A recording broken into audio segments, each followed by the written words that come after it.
জুলাই 18 ছাত্র জনতা আন্দোলন তখন তুঙ্গে, মুখোমুখি পুলিশ আর ছাত্র জনতা। পুলিশের নির্বিচার গুলিতে মৃত্যুর ঘর শতক ছাড়িয়েছে, পরিস্থিতি নিয়ন্ত্রণের বাইরে।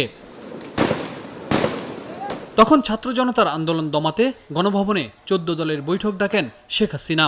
বৈঠকে অংশ নিয়ে জাসদ নেতা হাসানুল হক ইনু, জাপার আনোয়ার হোসেন মঞ্জু আর ওয়ার্কার্স পার্টির রাশেদ খান মেনন সহ শরিক নেতারা আন্দোলন নিয়ন্ত্রণে শেখ হাসিনাকে আরও কঠোর হওয়ার পরামর্শ দেন। এরপর পরিস্থিতি আরও ভয়াবহ হয়। আমরা 14 দল মনে করি রাষ্ট্রের উপরে আক্রমণের মধ্য দিয়ে রাষ্ট্রের বিরুদ্ধে যুদ্ধ ঘোষণা করেছে। বৈষম্য বিরোধী ছাত্র আন্দোলনের সমন্বয়করা বলছেন, এই গণহত্যার দায় আছে 14 দলেরও।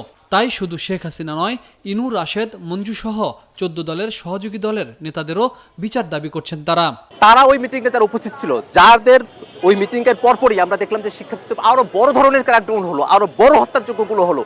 এই হত্যাযোগ্যের সাথে তাদের সম্পর্ক আছে বলে আমরা মনে করি এবং তাদের সকলকে বিচারের আওতায় নিয়ে আসতে হবে। বিএনপি নেতারা বলছেন, 2008 থেকে 2024 টানা 16 বছর আওয়ামী লীগ সরকারের সহযোগী ছিল জাসদ, ওয়ার্কার্স পার্টি, জাপা, মঞ্জু সহ 14 দল।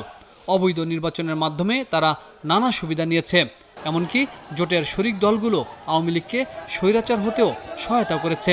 স্বৈরাচারী কর্মকাণ্ডের সাথে যারা নিজেদেরকে সম্পৃক্ত করেছিল, যারা শেষ মুহূর্ত শুধরায় নাই, জনগণের পাশে দাঁড়ায় নাই, সেই সমস্ত যেই দলেরই হোক, তাদের প্রচলিত আইন অনুযায়ী ছাত্র জনতার গণ অভ্যুত্থানের পরবর্তীতে যে সরকার নিশ্চয়ই তাদেরকে কাঠগড়ায় দাঁড় করাবে। যদিও এখন 14 দলের শরিক অনেক নেতা আওয়ামী লীগের এই দায় নিতে চান না। কেন আমাদের সাথে 14 দলের দেখতে হবে, আমাদের সাথে ব্যাপারটা ছিল শুধু নির্বাচন।